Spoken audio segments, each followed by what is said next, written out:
Batik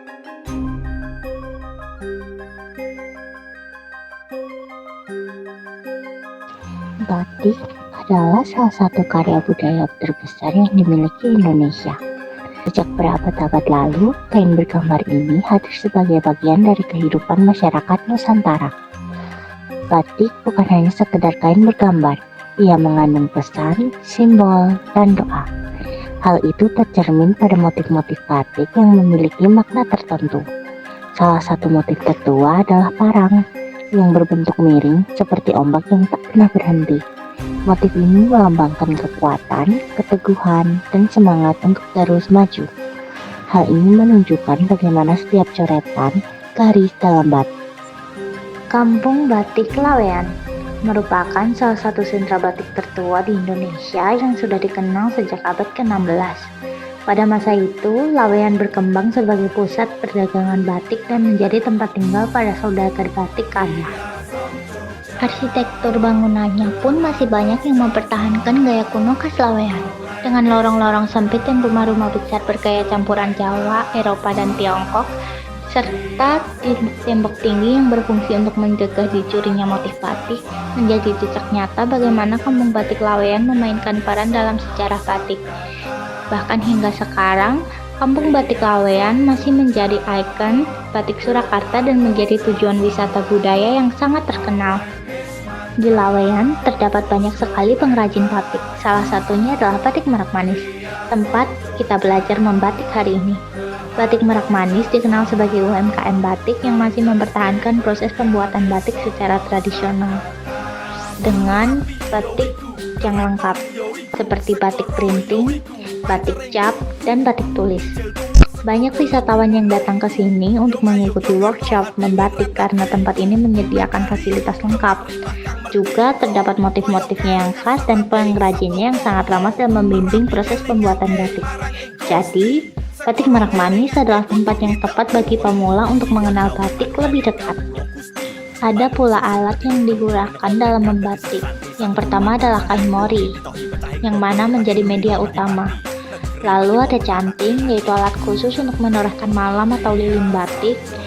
Selanjutnya ada malam sebagai bahan utama pembentuk motif. Serta yang terakhir adalah pewarna yang nantinya digunakan dalam proses pencelupan. Pada proses membatik pertama, kita akan masuk ke dalam proses nyanting, di mana di tahap ini kita membutuhkan fokus yang paling besar. Saat menggunakan canting, kita harus menjaga agar malam tidak menetes karena tangan sedikit goyang. Disinilah seni batik terasa sangat hidup. Pada setiap garis, titik, dan alur yang dihasilkan akan membuat motif batik menjadi unik dan tidak pernah sama antar satu dengan yang lain. Selain menggunakan canting, membatik juga dapat dilakukan dengan menggunakan cap, di mana cap yang digunakan untuk membatik itu terbuat dari tembaga yang sudah dibentuk motif. Kemudian diletakkan di atas malam yang panas, lalu dicapkan pada kain yang akan diberi motif. Setelah seluruh motif selesai digambar dengan malam, proses selanjutnya adalah pewarnaan atau yang sering dikenal sebagai proses nyelup. Warna yang digunakan bisa disesuaikan dengan preferensi masing-masing. Proses pewarnaan ini biasanya dilakukan beberapa kali untuk mendapat warna yang lebih pekat, gradasi yang baik, atau kombinasi warna yang lebih menarik.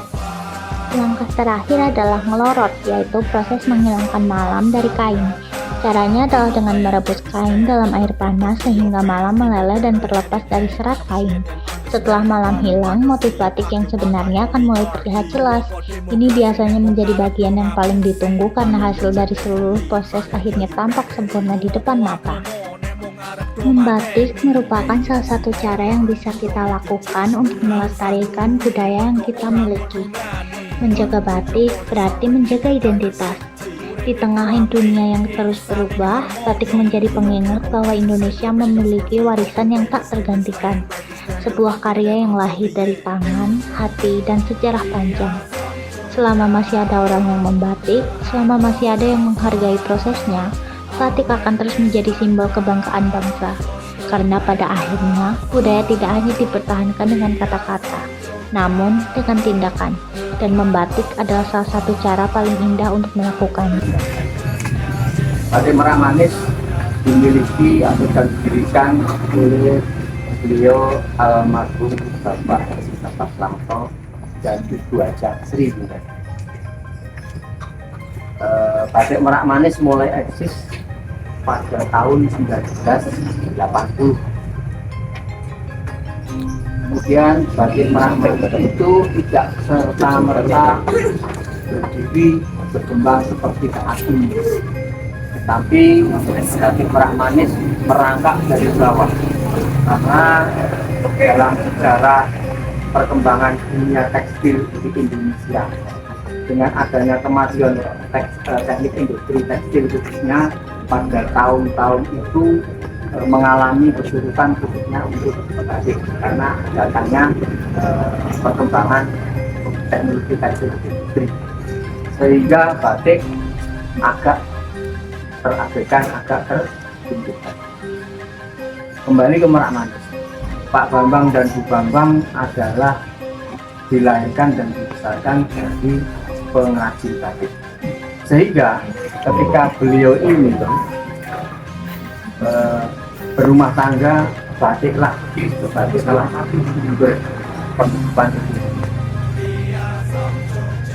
Ketika di tahun itu batik mengalami kemunduran untuk konsumennya, sehubungan dengan Pak Bambang dan Bu Bambang sudah terlanjur batik sebagai pilihan untuk pembelajaran, makanya dengan bekerja keras dan berkreasi yang luar biasa, beliau menemukan salah satu celah bahwa batik tidak hanya digunakan untuk